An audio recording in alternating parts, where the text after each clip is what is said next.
আসসালামু আলাইকুম viewers, welcome to the Bengali cooking channel. আজকে আমি খুব সহজেই বাড়িতে তৈরি করে ফ্রেঞ্চ ফ্রাই কিভাবে খাওয়া যেতে পারে একদম রেস্টুরেন্টের মতো সেই পদ্ধতি আপনাদের সাথে শেয়ার করব।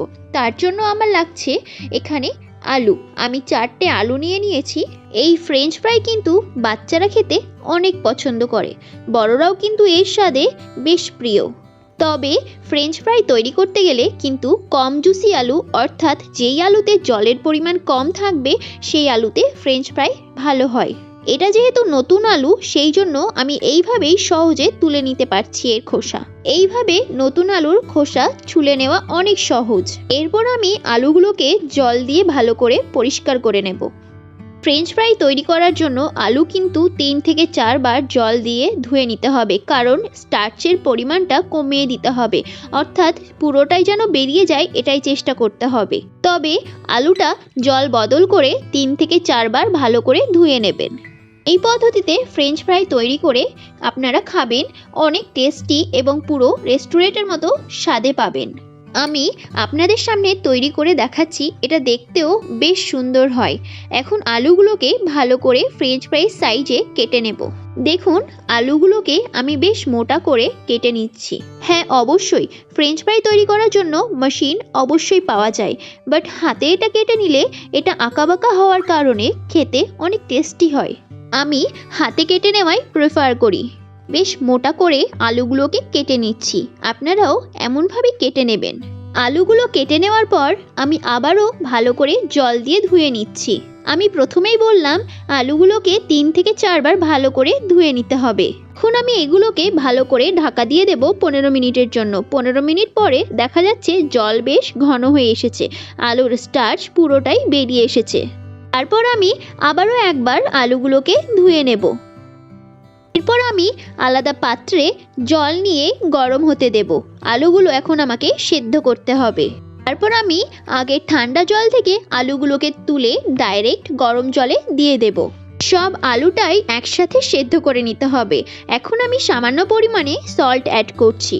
আলুগুলোতে সল্ট অ্যাবজর্ব হবে, এছাড়াও সল্ট অ্যাড করার জন্য এক্সট্রা স্টার্চ বেরিয়ে আসবে।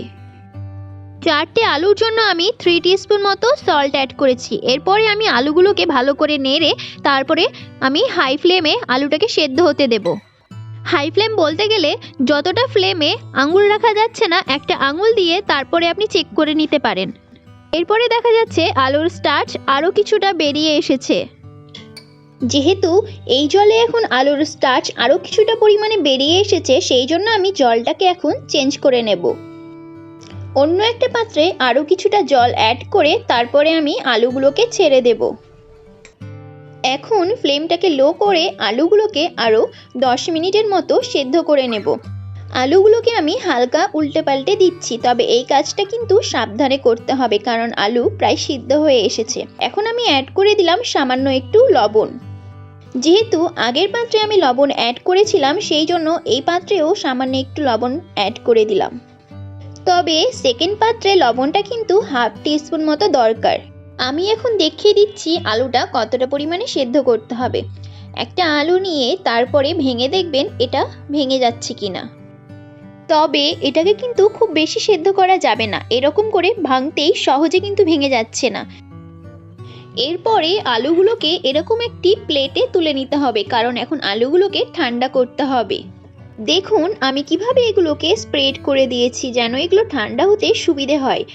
আলুগুলো সেদ্ধ করার সময় কিন্তু ভেঙে দিলে চলবে না, তার জন্য এগুলোকে আস্তে সুস্তে নাড়াচাড়া করতে হবে। আমার কিন্তু একটাও আলু ভেঙে যায়নি। আমি এগুলোকে 15 মিনিটস মতো ফ্যানের নিচে শুকিয়ে নিয়েছি। আপনারা কোনো কিচেন টাওয়াল ব্যবহার করে এগুলোকে শুকিয়ে নিতে পারেন। তারপরে কিন্তু কিছুক্ষণ রেখে তারপর এগুলোকে তেলে ছেড়ে ভাজবেন। এখন আমি এগুলোকে ফ্রাই করে নিতে থাকব। তেল গরম হয়েছে কিনা আমি এখন একটা আলু দিয়ে দেখব। আমি দেখলাম যে তেল গরম হয়ে গেছে, তার জন্য আমি এখন আলুগুলোকে আস্তে আস্তে দিতে থাকব। প্রথমে আলুগুলোকে হালকা করে ফ্রাই করতে হবে, অর্থাৎ হাফ ফ্রাই করতে হবে। সবকটা আলু একসাথে হাফ ফ্রাই করে নিতে হবে। এখন এই প্রসেসিং পর্যন্ত আলুগুলোকে ভেজে রেডি করে নিয়ে আপনারা স্টোর করে রাখতে পারেন দিন 10 পর্যন্ত ফ্রিজে। তারপরে বাচ্চাদের টিফিনের স্ন্যাক্স বা ইভিনিং স্ন্যাক্সের টাইম মাত্র 5 মিনিটেই রেডি করে নিতে পারেন ফ্রেঞ্চ ফ্রাই। কারণ এখন এগুলোকে হাফ ফ্রাই করে ফ্রিজে স্টোর করে দেব আমি। এটা ফ্রিজ থেকে বের করে ভাজলে 5 মিনিটের মধ্যে ভাজা হয়ে যায় এবং খেতে অনেক টেস্ট হয়, তার জন্য এটাকে ফ্রিজার করে রাখা মাস্ট। আমি সবকটা আলু একসাথে ভেজে ফ্রিজে স্টোর করে দেব একদিনের জন্য। আমি নেক্সট দিন এগুলোকে রেডি করে তারপরে দেখাবো। সবকটা আলু আমার হাফ ফ্রাই হয়ে গেছে, এখন আমি এগুলোকে ফ্রিজে স্টোর করে দিচ্ছি।